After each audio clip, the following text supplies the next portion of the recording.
Salam hörmətli izləyicilər, ilk öncə kanalımıza abunə olmağı unutmayın. Gözləri o qədər qızmışdı ki, bizi belə ət kötüyündə doğramağa hazırdılar.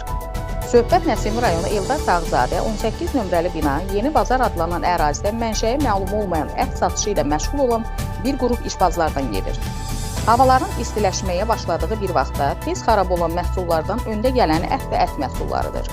Eyni zamanda keyfiyyətsiz ət bir sıra xəstəliklərin yaranmasında, hətta ölümlə nəticələnməsində rol oynayır. Məhz bunun üçün qanunvericilik ət və ət məhsullarını ciddi baytar və sanitar epidemioloji xidmətlərinin tövsiyəsi ilə satışa buraxmağa icazə verir. Bizim qəhrəmanlar heç bu qurumların varlıqlarını bilmirlər, nəinki onlardan satdıqları məhsula icazə almağı.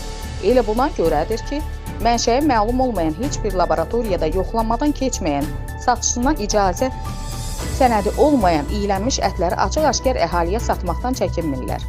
Hətta biz əminik ki, onların özləri belə tibbi müayinədən keçmədən iaşə obyektlərində xidmət göstərirlər.